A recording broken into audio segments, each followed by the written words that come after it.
Bismillahirrahmanirrahim. Assalamu alaikum, dear students. I hope all of you are fine at home.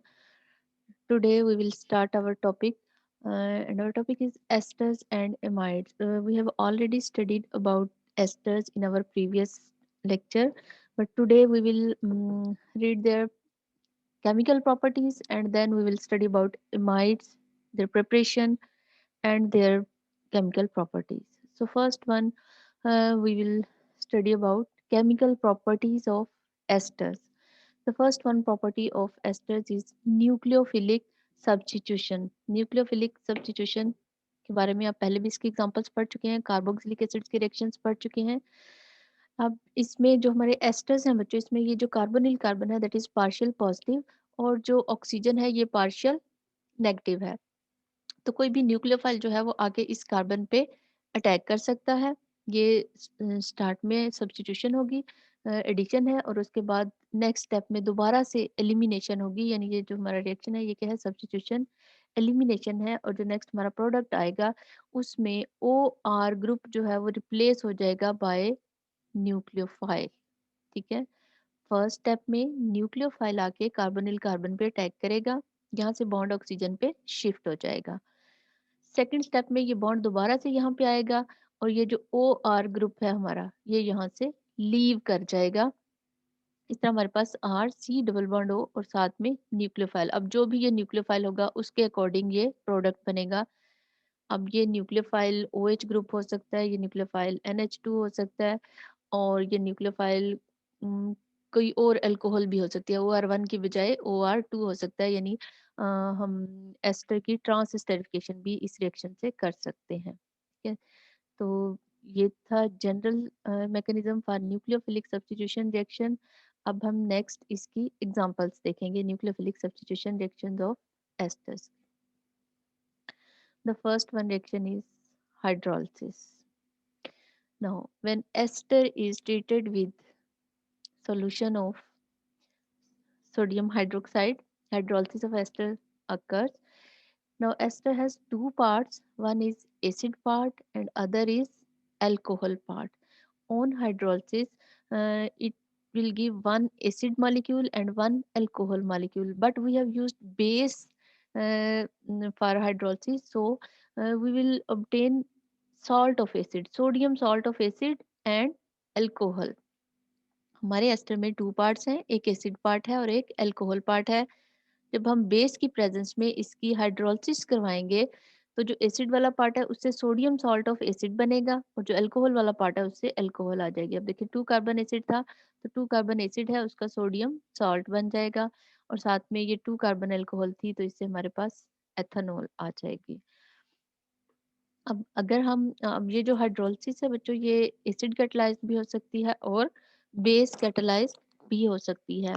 अगर हम base catalyse करेंगे तो sodium salt of acid बनेगा, लेकिन अगर यही हाइड्रोलिसिस हम इन द प्रेजेंस ऑफ एसिड करेंगे तो एसिड के टू पार्ट्स हैं, सॉरी एस्टर के टू पार्ट्स हैं, एक साइड से एसिड बनेगा हमारे पास और दूसरी तरफ से अल्कोहल बनेगी, यानी सेम प्रोडक्ट्स हैं, जस्ट डिफरेंस क्या है कि अगर हम बेस यूज करेंगे तो एसिड का सोडियम सॉल्ट बनेगा, लेकिन जब हम एसिड को ही यूज करेंगे हाइड्रोलिसिस के लिए H positive means in the presence of acid, तो इस हाइड्रोलिसिस से एसिड बनेगा और साथ में अल्कोहल बनेगी।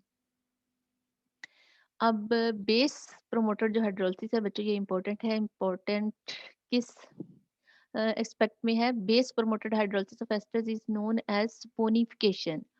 Base promoted hydrolysis of esters is known as saponification. Reason क्या है कि जब हम इसमें ऐसे एस्टर्स लेते हैं जिनमें ये आर ग्रुप जो है ये लॉन्ग चेन है, means carbon 15 16 14 long chain carbons हैं ये, अगर हमारा एसिड पार्ट हमारे एस्टर में, तो जब हम इसकी बेस की प्रेजेंस में हाइड्रोलिसिस करवाते हैं तो ये जो sodium salt of carboxylic acid बनता है it's used as a soap, यानी ये जो फार्मूला है ये सोप का फार्मूला है। और साथ में जो सेकंड पार्ट होगा उससे फिर हमारे पास अल्कोहल ही बनेगी। सो इसमें चूंकि बेस कैटलाइज्ड हाइड्रोलिसिस से सोप बन रहा है इसलिए इस रिएक्शन को हम सपोनिफिकेशन भी कहते हैं, यानी यही रिएक्शन है जो हमने ऊपर पढ़ लिया है, सेम रिएक्शन है। डिफरेंस क्या है कि यहाँ पर जब हम आर ग्रुप लॉन्ग चेन होगा, लॉन्ग चेन आर ग्रुप लेंगे तो उस वक्त जो कार्बोक्सिलिक एसिड का सोडियम सॉल्ट बनेगा that is used as a soap. So the reaction is known as saponification. जो अल्कोहल है इसमें साइड प्रोडक्ट उसको यहाँ से रिमूव कर दिया जाएगा और हमारे पास सोप आ जाएगा. इसी रिएक्शन की एक और एग्जांपल दिया उन्होंने कि अगर हम ये हमने एस्टर लिया, यहाँ पर ester C double bond O C H three का एस्टर पार्ट है और ये मेटा नाइट्रो है. ठीक है, मेटा नाइट्रो मिथाइल बेंजोएट है, मेटा पोजीशन पे नाइट्रो है, अल्कोहल का नाम मिथाइल है, मेथानॉल से लिया गया और ये बेंजोइक एसिड का एनाइन है. So this is Meta nitro methyl benzoate. इसकी अगर हम बेसिक हाइड्रोलिसिस करें तो इस साइड से हमारे पास इसका सोडियम सॉल्ट आ जाएगा. यहाँ पर उन्होंने लिखा नहीं बल्कि नेगेटिव साइन का मतलब यही है कि ये सॉल्ट है, यहाँ पे सोडियम सॉल्ट आ जाएगा और जो ये वाला पार्ट है मेथानॉल वाला पार्ट, यहाँ से अल्कोहल मेथानॉल आ जाएगी हमारे पास. अब ये प्रोडक्ट हमारे पास आ गया है. इस प्रोडक्ट की भी अगर हम एसिडिक हाइड्रोलिसिस कर देंगे तो ये वाला पार्ट एसिड में कन्वर्ट हो जाएगा. यहाँ पर भी ये जो प्रोडक्ट बना है इसकी नेक्स्ट अगर हम एसिडिक हाइड्रोलिसिस कर लें तो ये भी इसी एसिड में कन्वर्ट हो जाएगा. इस तरह इसकी भी अगर हम एसिडिक हाइड्रोलिसिस करवाएंगे तो इससे एसिड बन जाएगा. तो यहाँ पर उन्होंने यही बताया कि अगर हम फर्स्ट स्टेप में बेसिक हाइड्रोलिसिस कर लें और सेकंड स्टेप में एसिडिक हाइड्रोलिसिस करेंगे तो हमारे पास एसिड आ जाएगा. अब नेक्स्ट इसका मैकेनिज्म दिया उन्होंने. Hydrolysis of ester. In first step base हमने यूज किया एज अ कैटलिस्ट. बेस जो है वो आके कार्बोनिल कार्बन पे अटैक करेगी क्योंकि कार्बोनिल कार्बन पे पार्शियल पॉजिटिव चार्ज है और ये बॉन्ड जो है ये ऑक्सीजन पे शिफ्ट हो जाएगा. और यहाँ पर ये बताया गया कि ये इस वक्त जो कार्बोनिल कार्बन है वो sp2 हाइब्रिडाइज्ड है. ये स्लो स्टेप है, रिवर्सिबल है. अब ये हमारे पास ये प्रोडक्ट बन जाएगा.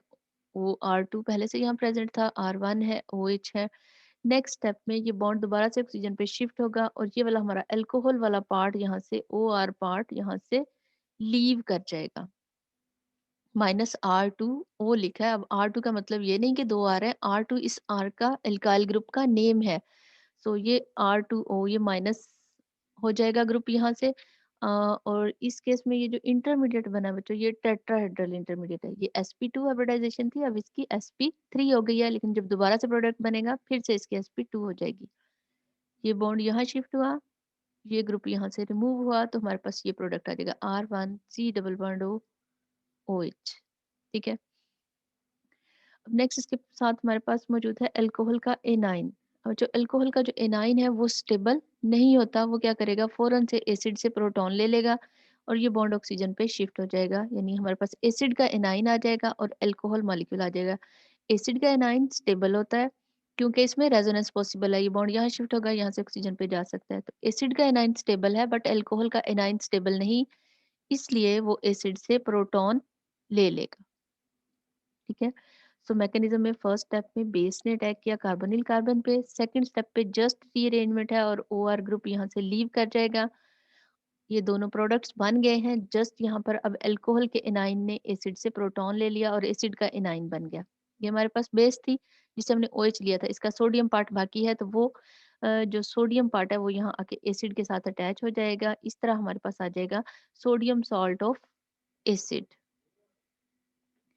अब नेक्स्ट इसमें थोड़ी सी इसकी एक्सप्लेनेशन दी गई है कि ऑक्सीजन ऑफ अल्काइल ग्रुप जो है वो यानी ये वाली ऑक्सीजन जो है ये प्रोडक्ट में कहाँ जाएगी, किसके पास जाएगी. पहले स्टार्ट में हमने पढ़ा था कि ये ऑक्सीजन आती कहाँ से है, ये अल्कोहल से आती है या एसिड से आती है. अब हमने देखना है कि ऑक्सीजन जब इसकी हाइड्रोलिसिस हो रही है तो ये ऑक्सीजन एसिड में जाएगी या अल्कोहल में. उसके लिए क्या करते हैं, इस एस्टर में ऑक्सीजन को लेबल कर लिया जाता है. फॉर एग्जाम्पल हमने ये एस्टर लिया, इसमें इधर प्रोपानिक एसिड का पार्ट है और इधर इथाइल पार्ट है. ये ऑक्सीजन जो थी ये लेबल्ड ऑक्सीजन यहाँ पे यूज की गई.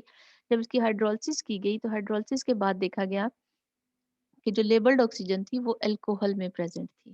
ठीक है, लेबल्ड ऑक्सीजन अल्कोहल में प्रेजेंट थी, एसिड में लेबल्ड ऑक्सीजन नहीं आई. तो इससे पता चला कि एस्टर की ये वाली जो ऑक्सीजन है ये हाइड्रोलिसिस के बाद अल्कोहल के पास जाएगी. और जब हम प्रिपेयर करते हैं अल्कोहल और एसिड से एस्टर को तब भी ये ऑक्सीजन जो है ये अल्कोहल से ही आती है, ये एसिड की ऑक्सीजन नहीं है, ये अल्कोहल मॉलिक्यूल से ही आती है. इसलिए हाइड्रोलिसिस पे भी ये अल्कोहल के पास ही जा रही है.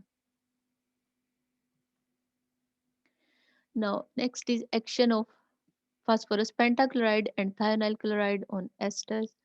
Now if we treat an ester with phosphorus pentachloride ethyl ethanoate है, यानी अल्कोहल भी इथाइल है और एसिड भी एथेनोइक एसिड है। So it's ethyl ethanoate PCl5 के साथ ट्रीट करवाएंगे बच्चों। तो जो एसिड पार्ट है वो एसिड हेलाइड में कन्वर्ट हो जाएगा और जो अल्काइल पार्ट है वो अल्काइल हेलाइड में, यानी एसिड वाले पार्ट से एसिटाइल क्लोराइड बन जाएगा और अल्कोहल वाले पार्ट से इथाइल क्लोराइड।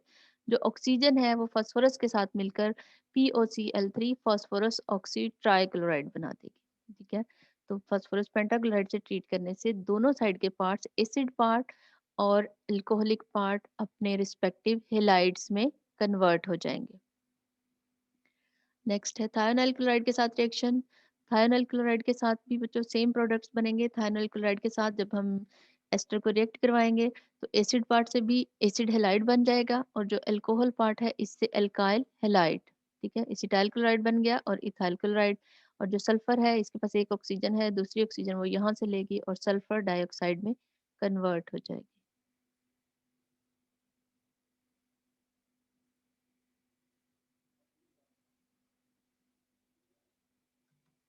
जी, नेक्स्ट बच्चों रिएक्शन है एक्शन ऑफ अमोनिया। कि हमारे जो एस्टर्स हैं अमोनिया के साथ उनका कैसा रिएक्शन है। एस्टर को अगर हम अमोनिया से ट्रीट करवाएं तो एमाइड्स बनते हैं। एस्टर को अगर हम अमोनिया से ट्रीट करवाएंगे तो C डबल बॉन्ड O के साथ NH2 आ जाएगा, एमाइड बन जाएगा और प्लस जो अल्कोहलिक पार्ट है उससे अल्कोहल बन जाएगी। सो इस मेथड से हम एस्टर्स को एमाइड्स में कन्वर्ट कर सकते हैं। नेक्स्ट इसका मैकेनिज्म दिया गया है।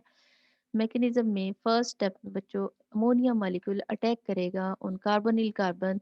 कार्बोनिल कार्बन यहाँ पर पार्शियल पॉजिटिव है और अमोनिया में नाइट्रोजन के पास लोन पेयर है। सो यहाँ पे ammonia as a nucleophile act कर रहा है। नाइट्रोजन से यहाँ पे अटैक करेगा और बॉन्ड ऑक्सीजन पे शिफ्ट हो जाएगा। फिर से बताया गया कि ये कार्बन जो है वो sp2 हाइब्रिडाइज्ड है, बट जब अमोनिया अटैक कर देगा तो उसके बाद इसकी हाइब्रिडाइजेशन sp3 हो जाएगी। नेक्स्ट स्टेप में बॉन्ड दोबारा से यहाँ शिफ्ट होगा और लिविंग ग्रुप लीव करेगा। OR2 यहाँ पे लिविंग ग्रुप है। हमारे पास ये प्रोडक्ट आ जाएगा R1 C double bond O NH3 positive plus R2O negative.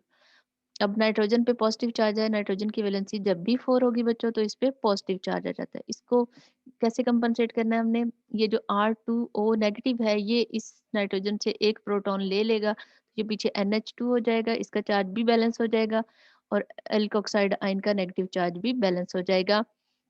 तो जब भी हम एस्टर को अमोनिया से ट्रीट करवाएंगे, एक तो प्रोडक्ट हमारे पास होगा एमाइड और दूसरा प्रोडक्ट होगा alcohol. Now the next reaction is reduction of esters. Now reduction बच्चों आप लोग जानते हैं removal of oxygen or addition of hydrogen is known as reduction. Now in this case there is addition of hydrogen और esters की reduction के लिए हम यूज करते हैं lithium aluminium hydride. Strong reducing agent है लिथियम एल्यूमिनियम हाइड्राइड या फिर सोडियम इन अल्कोहल यूज करते हैं। अब लिथियम एल्यूमिनियम हाइड्राइड यूज करेंगे तो दोनों पार्ट्स की रिडक्शन होगी। जो एसिड है उसकी रिडक्शन से भी हमारे पास अल्कोहल आ जाएगी और जो दूसरा पार्ट है वो पहले से ही अल्कोहल है, वो अल्कोहल पार्ट सेपरेट हो जाएगा। अब यहाँ पर चूंकि एसिड भी 2 कार्बन था, अल्कोहल भी 2 कार्बन थी, इसलिए सेम प्रोडक्ट होगा, एथेनॉल हमारे पास आ जाएगी। अगर एक साइड पे डिफरेंट कार्बन हो और इस साइड पे डिफरेंट कार्बन हो तो फिर हमारे पास 2 डिफरेंट अल्कोहल्स आएंगी। ठीक है, फिर हमारे पास 2 डिफरेंट अल्कोहल्स आएंगी। यहाँ तो चूंकि दोनों साइड के ग्रुप सेम थे इसलिए एक alcohol I.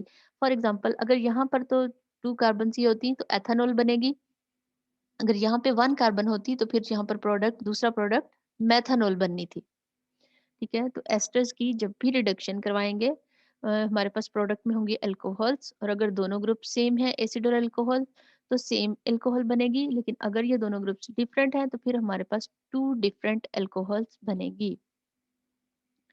Now, next reaction is with Grignard's reagent.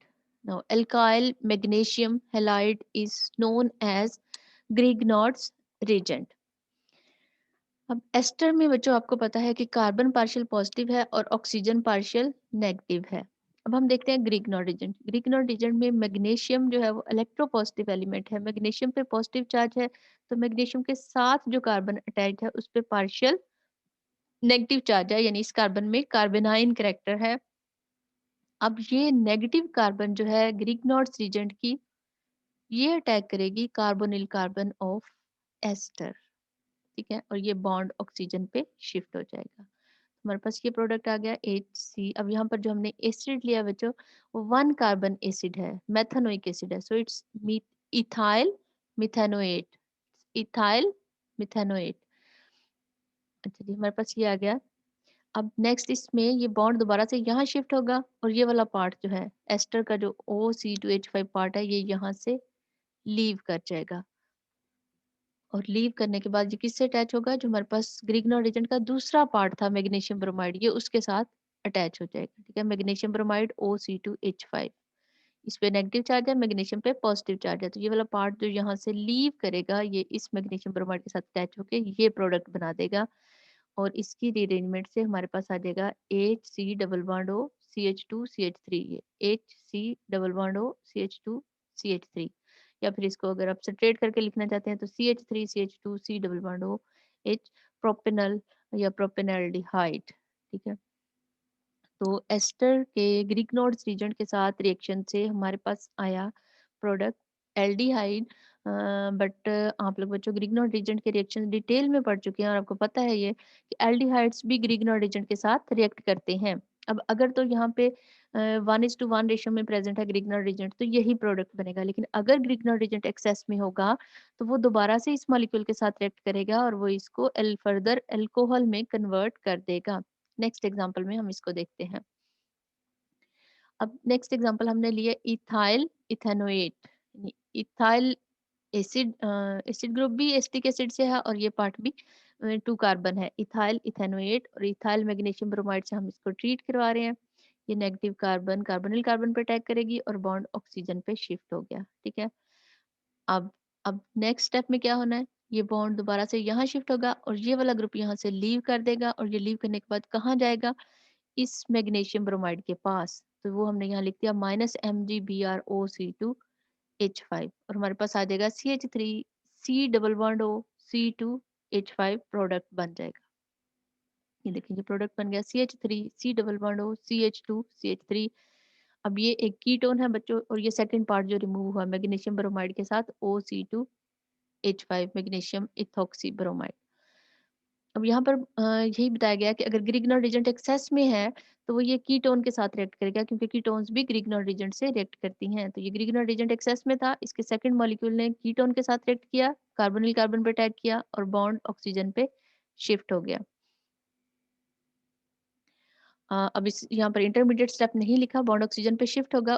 उसके बाद बच्चों जब हम ये नेगेटिव पार्ट तो यहाँ अटैच हो गया, जो इसका पॉजिटिव पार्ट मैग्नीशियम ब्रोमाइड है वो यहाँ आके ऑक्सीजन के साथ अटैच होगा। जब हम इसकी हाइड्रोलिसिस करेंगे, तो यहाँ पर हाइड्रोजन आ जाएगी, और जो मैग्नीशियम ब्रोमाइड है वो वहां से रिमूव हो जाएगा, ठीक है। मैग्नीशियम ब्रोमाइड रिमूव होगा, यहाँ पर हाइड्रोजन आ जाएगी, और वाटर से जो OH था वो मैग्नीशियम के साथ अटैच हो जाएगा, ठीक है। तो उन्होंने जस्ट 1 स्टेप दिया, और उसके बाद प्रोडक्ट्स लिख दिए हैं कि ये नेगेटिव कार्बन यहाँ अटैक करेगी, बॉन्ड ऑक्सीजन पे शिफ्ट होगा, ऑक्सीजन पे शिफ्ट होगा नेगेटिव चार्ज, तो मैग्नीशियम ब्रोमाइड ऑक्सीजन के साथ अटैच हो जाएगा। फिर हम इसकी एसिडिक हाइड्रोलिसिस करवाएंगे, तो हाइड्रोलिसिस से यहाँ पे प्रोटॉन आ जाएगा, और मैग्नीशियम ब्रोमाइड जो है उसके साथ OH आ जाएगा। अब ये हमारा प्रोडक्ट बन गया बच्चों, और ये क्या है, एल्कोहल है, ठीक है। और ये हमारी 1 2 3 टर्शरी अल्कोहल बनी है, ठीक है। तो कीटोन्स जब भी ग्रीक नॉट रिएजेंट के साथ रिएक्ट करेंगी, तो टर्शरी अल्कोहल हमारे पास प्रोडक्ट बनेगा। नेमिंग मेरा ख्याल है आप लोग अब इसकी कर सकते हैं। 1 2 3 4 5 कार्बन हैं, और 3 पोजीशन पे इसमें मिथाइल भी अटैच है, और 3 पोजीशन पे इसमें OH भी अटैच है, तो 3 मिथाइल 3 पेंटानोल आप इसको कह सकते हैं।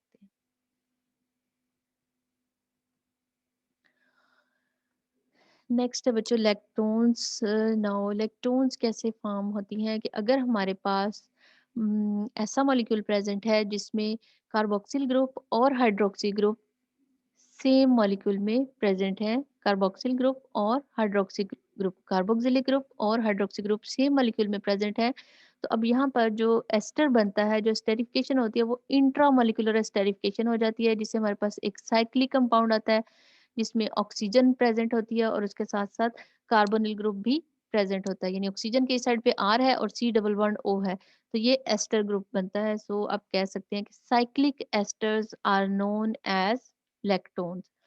Cyclic esters are known as lactones. और ये कब बनेंगे? जब एक ही मॉलिक्यूल के अंदर कार्बोक्सिलिक एसिड ग्रुप भी प्रेजेंट होगा और हाइड्रोक्सी ग्रुप भी प्रेजेंट होगा।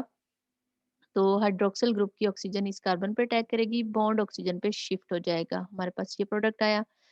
इसके साथ एक OH पहले से ही प्रेजेंट था, ठीक है।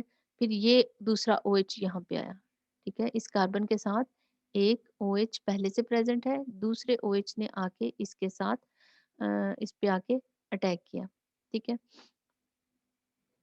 अब जब ये बॉन्ड यहाँ आया, इस ऑक्सीजन अटैक किया, ये बॉन्ड शिफ्ट हो गया, तो हमने यहाँ पे एसिड यूज किया हुआ है, वो एसिड इस ऑक्सीजन को प्रोटॉन दे देगा, ठीक है।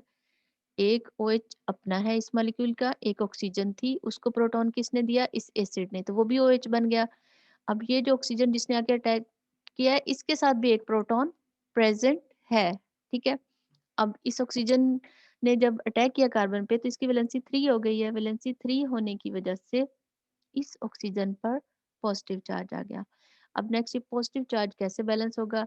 ये बॉन्ड ऑक्सीजन पे शिफ्ट होगा और ये प्रोटॉन जो है ये इस ऑक्सीजन पे चला जाएगा, ठीक है। मॉलिक्यूल के अंदर ही शिफ्टिंग हुई है, तो ये वाला बन जाएगा H2O, ऑक्सीजन पे पॉजिटिव चार्ज है। नेक्स्ट स्टेप में यहाँ से ये लोन पेयर इधर शिफ्ट होगा और यहाँ से ये बॉन्ड रिमूव होगा और उसके साथ ही ये वाटर मॉलिक्यूल भी यहाँ से रिमूव हो गया। देखें, ये हमारे पास ये C डबल बॉन्ड O बन गया। ये जब ये इलेक्ट्रॉन पेयर यहाँ शिफ्ट हुआ, डबल बॉन्ड बना, तो इस ऑक्सीजन पे पॉजिटिव चार्ज आ जाएगा और यहाँ से वाटर मॉलिक्यूल रिमूव हो गया। अब इसके बाद नेक्स्ट स्टेप में यहाँ पे हमारे पास वाटर प्रेजेंट है, तो वाटर मॉलिक्यूल इस प्रोटॉन को यहाँ से रिमूव कर लेगा और बॉन्ड ऑक्सीजन पे शिफ्ट हो जाएगा, जिसके वजह से ऑक्सीजन का पॉजिटिव खत्म हो जाएगा और हाइड्रोजन प्रोटॉन यहाँ से रिमूव हो जाएगा। हमारे पास ये प्रोडक्ट आ जाएगा जिसमें यह है C double bond O R। अब ये बच्चों एक एस्टर है, C double bond O R, यही होता है एस्टर फंक्शनल ग्रुप का फार्मूला। तो ये हमारे पास अब एस्टर बन गया, ये H3O पॉजिटिव बन गया, प्लस A नेगेटिव जो है वो यहाँ से H लेके दोबारा से एसिड बना देगा। AH इस term is used for acid. तो स्टार्ट में एसिड ने यहाँ प्रोटॉन दिया था, अब एट द एंड एसिड यहाँ से प्रोटॉन दोबारा ले लेगा, तो ये वाटर मॉलिक्यूल में कन्वर्ट हो जाएगा। अब ये जो साइक्लिक एस्टर है बच्चों, इट्स नोन एज लैक्टोन। अब इसका नाम हम कैसे देंगे? जो वैसे तो हम 1 2 3 4 5 6 इसकी नंबरिंग कर सकते हैं, 5 पोजीशन पे ये इलेक्ट्रॉन बनी है, लेकिन अगर कॉमन नेम्स दें तो जो कार्बोनिल कार्बन होती है, जो उससे एडजेसेंट कार्बन होती है, उसको हम कहते हैं alpha, next carbon beta, next carbon gamma और नेक्स्ट कार्बन सिग्मा। अब ये सिग्मा पोजीशन पे ये ग्रुप आके अटैच हुआ है, तो इसलिए इसका नाम है आ सिग्मा लेक्टोन, ठीक है, आ सिग्मा लेक्टोन। और ये 1 2 3 4 5 6 मेंबर्ड रिंग है। और 6 मेंबर्ड जो जितने रिंग वाले जितने भी कंपाउंड्स हैं बच्चों, वो बहुत स्टेबल हैं। नेचर में भी 6 मेंबर रिंग वाले कंपाउंड्स बहुत ज़्यादा पाए जाते हैं, क्योंकि 6 मेंबर रिंग जो है ये स्टेबल होता है। साइक्लिक कंपाउंड्स की स्टेबिलिटी आप एक सेपरेट टॉपिक में पढ़ेंगे कि why 6 member ring is stable, but यहाँ पर यही काफ़ी है कि आपने जो 6 मेंबर्ड इलेक्ट्रॉन है वो स्टेबल है, इसलिए इजिली फॉर्म हो जाती है और प्रेजेंट भी रहती है। नेक्स्ट है hydrolysis of lactone. Hydrolysis of lactone भी बच्चों just like hydrolysis of esters ही होगी, क्योंकि ये भी एस्टर ही है। तो जैसे हम एस्टर की हाइड्रोलिसिस करते हैं तो उससे दोबारा से एसिड बन जाता है और अल्कोहल बन जाती है। इसी तरह अगर हम अ, इसकी लैक्टोन की हाइड्रोलिसिस करेंगे तो इससे भी दोबारा से ओरिजिनल मॉलिक्यूल जो है वो बन जाएगा, ठीक है।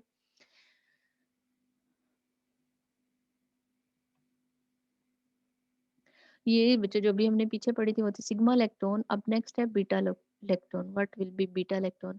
अगर बीटा लेक्टोन्स फॉर्म हो तो उसमें 4 मेंबर्ड रिंग फॉर्म होता है, यानी बीटा पोजीशन पे अगर लेक्टोन फॉर्म हो तो 4 मेंबर्ड रिंग फॉर्म होता है। और 4 मेंबर रिंग जो होते हैं वो स्टेबल नहीं होते, क्योंकि उनमें बॉन्ड एंगल्स की डेविएशन के एंगल स्ट्रेन होता है उनमें। और बॉन्ड एंगल्स की डेविएशन की वजह से 4 मेंबर रिंग जो है वो स्टेबल नहीं होते। समटाइम्स रिएक्शंस के दौरान इंटरमीडिएट्स जो हैं वो बीटा इलेक्ट्रॉन्स फॉर्म हो जाती हैं, बट वो स्टेबल नहीं होती और फर्दर प्रोडक्ट्स में कन्वर्ट हो जाती हैं।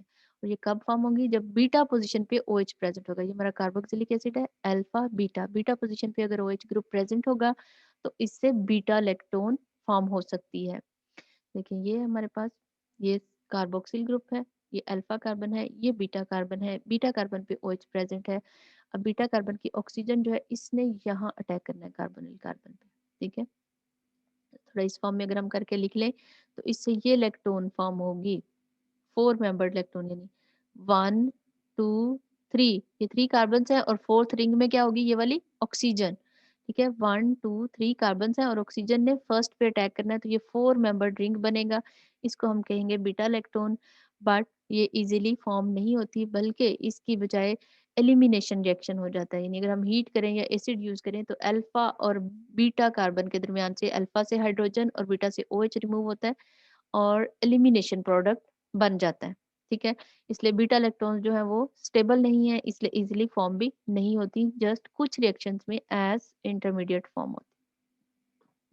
Now students, our next topic is amides. Now amides के बारे में मैं आपको पहले ही बता चुकी हूँ कि what are amides, compounds obtained by replacing OH group of carboxylic acid by amino group.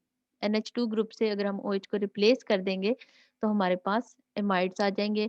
अब हम इनकी प्रिपरेशन के डिफरेंट मेथड्स पढ़ेंगे। इनके बहुत सारे मेथड्स हम पहले ही पढ़ चुके हैं, from acid halides, from acid anhydrides, from asters, उन्हीं को हम एक बार रिपीट करेंगे। तो फर्स्ट वन मेथड है amides from acyl chlorides, acid halide से।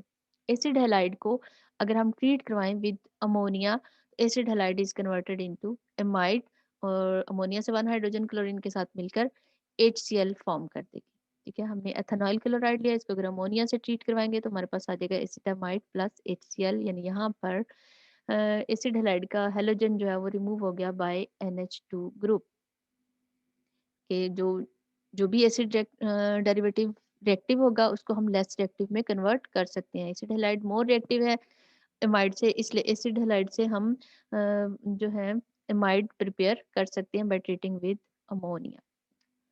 नेक्स्ट इसका मैकेनिज्म दिया है। अब मैकेनिज्म में उन्होंने सिंपल अमोनिया नहीं लिया, बल्कि आप कह लें कि अमोनिया का डेरिवेटिव ले लिया है, सेकेंडरी अमाइन ले लिया है। इसमें अमोनिया के साथ 2 R ग्रुप्स अटैच हैं, अमोनिया के साथ 2 R ग्रुप्स अटैच हैं, तो ये क्या है, सेकेंडरी अमाइन। बट बेसिकली ये अमोनिया ही है, अमोनिया का ये डेरिवेटिव है।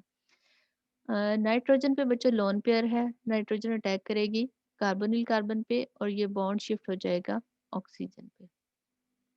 हमारे पास ये कंपाउंड आ जाएगा, इंटरमीडिएट आ जाएगा, जिसमें नाइट्रोजन पे पॉजिटिव चार्ज है। अब नेक्स्ट स्टेप में ये बॉन्ड दोबारा से यहाँ शिफ्ट होगा और लिविंग ग्रुप यहाँ से लीव कर देगा। क्लोराइड जो है वो लिविंग ग्रुप है, तो ये यहाँ से लीव कर जाएगा। हमारे पास ये आ जाएगा RC double bond O, nitrogen पे पॉजिटिव चार्ज है। इस पॉजिटिव को अब हमने कैसे खत्म करना है, उसके लिए ये वाला बॉन्ड नाइट्रोजन पे शिफ्ट होगा और यहाँ से प्रोटॉन रिमूव होगा। वो प्रोटॉन इस क्लोराइड के साथ मिलकर HCl फॉर्म कर देगा और हमारे पास आ जाएगा RC डबल बॉन्ड ON, उसके साथ R1 और R2 है, मीन्स के ये डाई सब्स्टिट्यूटेड एमाइड है। NN डाई सब्स्टिट्यूटेड एमाइड है। ये ग्रुप मिथाइल भी हो सकता है, इथाइल भी हो सकता है। जितना स्मॉल ग्रुप होगा उतनी एमाइड की प्रिपरेशन इजी होगी। एक और बात जो बताई गई है कि स्टार्ट में देखें ये sp2 हाइब्रिडाइज्ड है, टेट्राहेड्रल इंटरमीडिएट फॉर्म हुआ है, यानी sp3 हाइब्रिडाइजेशन हो गया है और एंड पे प्रोडक्ट फिर से sp2 हाइब्रिडाइज्ड बन गया। तो ये थी preparation of amides from acid halides, कि हमने एसिड हेलाइड को सिंपल अमोनिया से ट्रीट करवाना है, हमारे पास एसिड एमाइड आ जाएगा और साथ में HCl साइड प्रोडक्ट। नेक्स्ट है amides from carboxylic acid anhydrides, ठीक है, फ्रॉम एसिड एनहाइड्राइड्स। अब हमने यहाँ पे लिया acid anhydride RC double bond O twice O। ये क्या है, एसिड एनहाइड्राइड का फार्मूला है बच्चों, कि जिसमें ऑक्सीजन है और उसके साथ 2 इसाइल ग्रुप्स हैं। इसको भी अगर हम अमोनिया से या डेरिवेटिव ऑफ अमोनिया से ट्रीट करवाएंगे तो नाइट्रोजन जो है वो कार्बोनिल कार्बन पे आके अटैक करेगी, बॉन्ड ऑक्सीजन पे शिफ्ट हो जाएगा। सेकंड स्टेप में वो बॉन्ड दोबारा से आएगा और यहाँ से ये जो सेकंड पार्ट होगा ऑक्सीजन के साथ, जो दूसरा इसाइल पार्ट है वो यहाँ से रिमूव हो जाएगा, यानी हमारे पास आ जाएगा RC double bond O N R1 R2, यानी बाय स्टेप नहीं दिया उन्होंने, डायरेक्ट रिएक्शन को कर दिया है। और जो इधर से सेकंड पार्ट ऑक्सीजन के साथ इसाइल पार्ट रिमूव होगा उसके साथ भी इसका सेकंड मॉलिक्यूल आ जाएगा। देखिए हमने यहाँ पर 2 मॉलिक्यूल्स यूज किए हैं, एक मॉलिक्यूल तो इसाइल पार्ट के साथ अटैच हुआ और जो दूसरा मॉलिक्यूल है वो इस ऑक्सीजन के साथ अटैच होगा, और ऑक्सीजन के साथ अटैच होगा तो उससे क्या होगा, वो जो कार्बोक्सिलिक एसिड होगा उसका अमोनियम सॉल्ट बनेगा। देखिए ये सेकंड पार्ट था, RC डबल बॉन्ड O, जो सेकंड पार्ट है और उसके साथ ऑक्सीजन भी है, नेगेटिव है, तो उसके साथ ये नाइट्रोजन अटैच होगी, NH, R1, R2। NH2 अब ये होगी बच्चों, क्योंकि यहाँ पर अब अमोनियम का सॉल्ट बन रहा है, यहाँ पर सिर्फ एमाइड बना है लेकिन यहाँ पर अमोनियम सॉल्ट बन रहा है, इसलिए ये NH2 है। तो एसिड एनहाइड्राइड को भी सिंपल अमोनिया या डेरिवेटिव ऑफ अमोनिया से ट्रीट करवाएंगे तो दो प्रोडक्ट्स बनेंगे, एक तो हमारे पास एमाइड आएगा और दूसरा जो सेकंड पार्ट होगा एनहाइड्राइड का उससे अमोनियम सॉल्ट बनेगा। अब इसमें भी एक एक्सेप्शन दिया बच्चों कि अगर हम थैलिक एनहाइड्राइड यूज करें, थैलिक एनहाइड्राइड जो है वो साइक्लिक एनहाइड्राइड है, ठीक है, तो अमोनिया के साथ वो रिएक्ट करेगा, या एमाइन के साथ जनरल वे में ही रिएक्ट करेगा। तो पहले तो एक साइड से हमारे पास एमाइड आ जाएगा और दूसरी साइड पे अमोनियम सॉल्ट, लेकिन अगर फर्दर रिएक्शन करेंगे उसका, हम एसिडिफाई करेंगे अमोनियम सॉल्ट को, तो ऐसा कंपाउंड बनेगा जिसमें एमाइड ग्रुप भी होगा और एसिड ग्रुप भी होगा। अब हम नेक्स्ट देखते हैं ये कैसे होगा।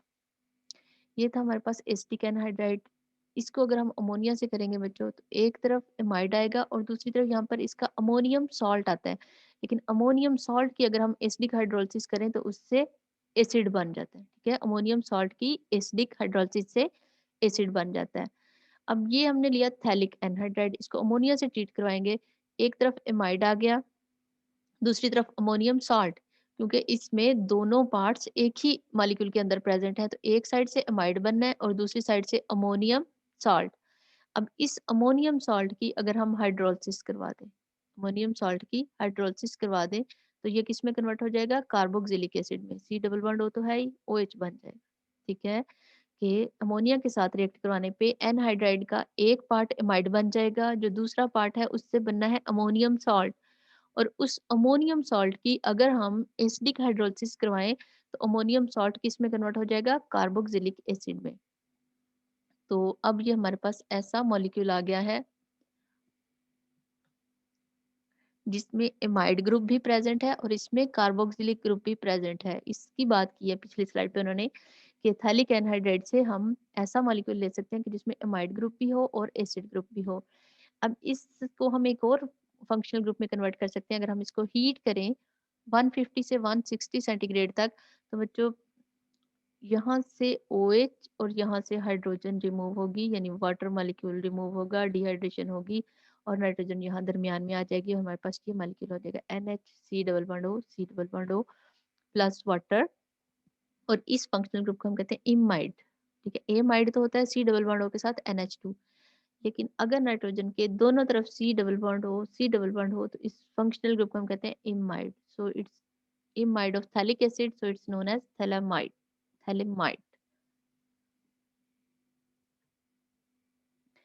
Now next method for the preparation of amides is from esters, जो अभी हमने इसी टॉपिक में पीछे पढ़ा है कि एस्टर से हम एमाइड्स प्रिपेयर कर सकते हैं। उसके लिए हमने एस्टर को अमोनिया या डेरिवेटिव ऑफ अमोनिया से ट्रीट करवाना है। नाइट्रोजन लोन पेयर से आके यहाँ अटैक करेगी, बॉन्ड ऑक्सीजन पे शिफ्ट होगा, नेक्स्ट स्टेप में जब बॉन्ड दोबारा आएगा तो ये OR ग्रुप यहाँ से लीव कर जाएगा, हमारे पास प्रोडक्ट आ जाएगा C डबल बॉन्ड O के साथ N, R1, R2। तो R1, R2 क्या है, हमारे पास एल्काइल ग्रुप्स हैं, ये हमारे पास एमाइड है और नाइट्रोजन पे डिफरेंट एल्काइल ग्रुप्स लगे हुए हैं। तो ये OR1 पार्ट है, ये यहाँ से हाइड्रोजन लेगा और अल्कोहल में कन्वर्ट हो जाएगा। जब भी हम एस्टर को अमोनिया या उसके डेरिवेटिव से ट्रीट करवाएंगे तो हमारे पास एक एमाइड आएगा और सेकंड अल्कोहल आएगी। लास्ट वन है कि हम एमाइड को कार्बोक्सिलिक एसिड से भी प्रिपेयर कर सकते हैं और अमोनियम कार्बोक्सिलेट से भी प्रिपेयर कर सकते हैं। देखिए अभी तक जो हमने प्रिपेयर किया एमाइड को वो कार्बोक्सिलिक एसिड डेरिवेटिव से प्रिपेयर किया, लेकिन हम डायरेक्ट एसिड से भी इसको प्रिपेयर कर सकते हैं। उसके लिए भी अगर हम कार्बोक्सिलिक एसिड को अमोनिया से ट्रीट करवाएंगे तो पहले उसका अमोनियम सॉल्ट बनेगा, अमोनियम सॉल्ट को हम हीट करेंगे तो यहाँ से वाटर मॉलिक्यूल रिमूव हो जाएगा और हमारे पास एमाइड आ जाएगा, ठीक है। तो हम तीनों डेरिवेटिव्स को एमाइड में कन्वर्ट कर सकते हैं और उसके साथ साथ हम डायरेक्ट कार्बोक्सिलिक एसिड से भी एमाइड प्रिपेयर कर सकते हैं। Now next method is partial hydrolysis of nitriles. Nitriles क्या है बच्चों? जब हमारे पास एल्काइल ग्रुप के साथ सी ट्रिपल बॉन्ड एन लगा हो तो इस फंक्शनल ग्रुप को हम कहते हैं नाइट्राइल। अगर हम नाइट्राइल्स की हाइड्रोलिसिस करवाएं इन the presence of alkali and hydrogen peroxide, this carbon is converted into C double bond O and nitrogen is converted into NH2, uh, and this functional group is amide. So nitriles on hydrolysis are converted into amides. तो हम nitriles से भी amides prepare कर सकते हैं। ये तो थे इसके methods of preparation of amides. Next अब हम amides की कुछ chemical properties पढ़ेंगे. So first one is hydrogen bonding. amides में देखें बच्चों, नाइट्रोजन के साथ हाइड्रोजन अटैच है, तो हाइड्रोजन बॉन्डिंग के लिए बेसिक कंडीशन ये होती है कि किसी भी इलेक्ट्रोनेगेटिव एटम यानी नाइट्रोजन, ऑक्सीजन या फ्लोरीन के साथ हाइड्रोजन अगर अटैच होगी तो वो मॉलिक्यूल्स हाइड्रोजन बॉन्डिंग शो करेंगे। तो यहाँ पर चूंकि नाइट्रोजन के साथ हाइड्रोजन अटैच है, इसलिए एमाइड्स में हाइड्रोजन बॉन्डिंग होगी, इसलिए इनके बॉइलिंग पॉइंट्स भी हायर होंगे। नेक्स्ट है इनकी रिएक्टिविटी।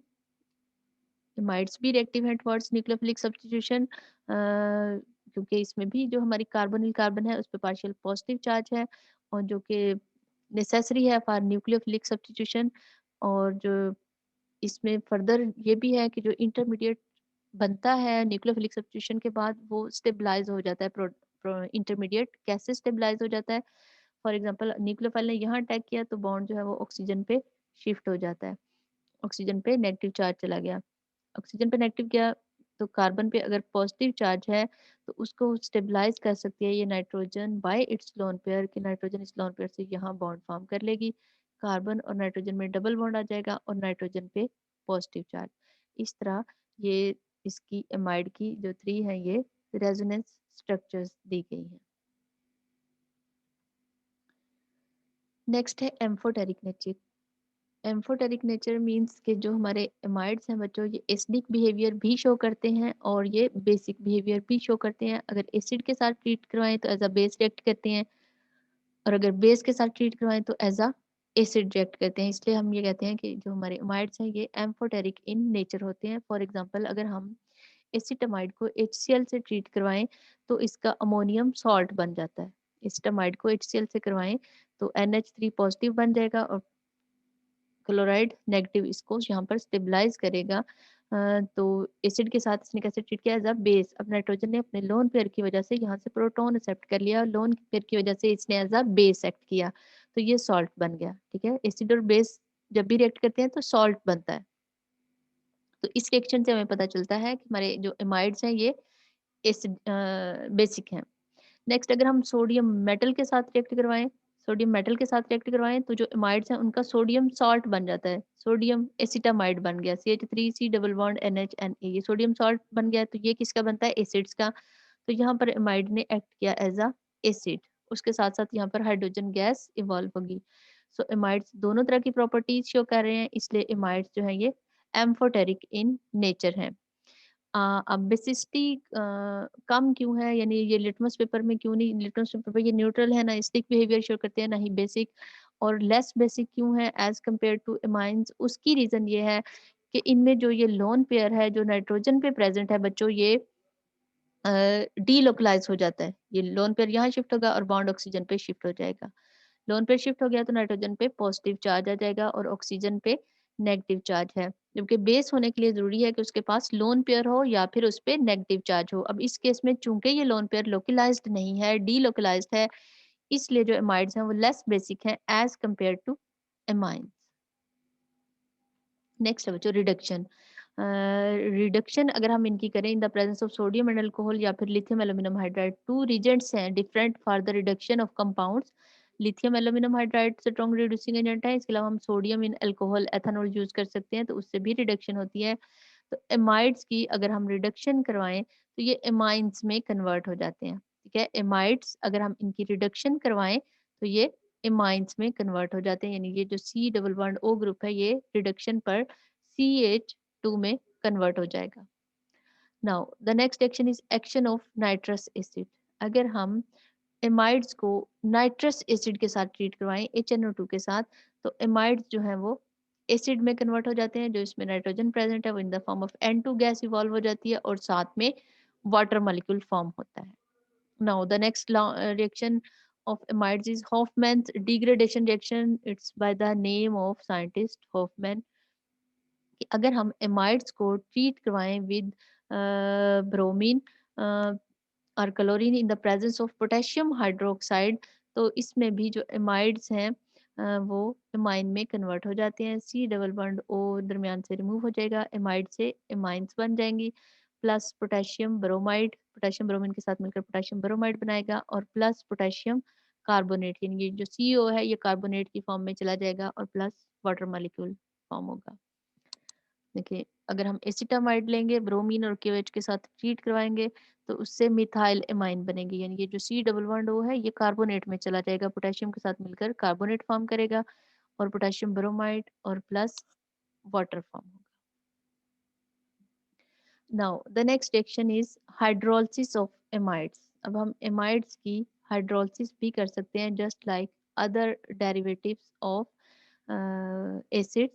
अब जब हम एमाइड्स को हाइड्रोलाइज करवाते हैं बच्चों, तो हम टू टाइप्स की हाइड्रोलिसिस कर सकते हैं, एसिड हाइड्रोलिसिस, एसिडिक हाइड्रोलिसिस भी कर सकते हैं और बेसिक हाइड्रोलिसिस भी कर सकते हैं. दोनों के केसेस में प्रोडक्ट्स डिफरेंट होंगे. अब हम फर्स्ट देखते हैं इसकी एसिडिक हाइड्रोलिसिस. एसिडिक हाइड्रोलिसिस करवाएंगे इन द प्रेजेंस ऑफ एसिड, तो एसिड विल गिव प्रोटॉन.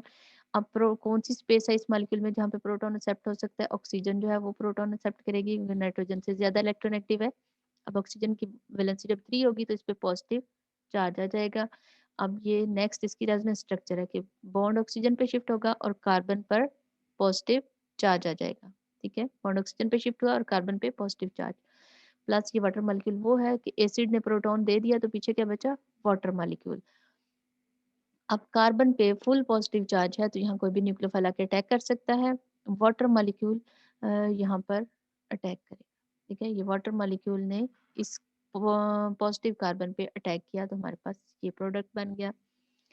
अब हम जो प्रोडक्ट बना था उसमें से वाटर से -H पॉजिटिव हुआ. ये जो वाटर है बच्चों यहाँ से -H पॉजिटिव हुआ, एक प्रोटॉन रिमूव हुआ तो हमारे पास नेक्स्ट ये आ गया. यहाँ भी OH है और यहाँ पर NH3.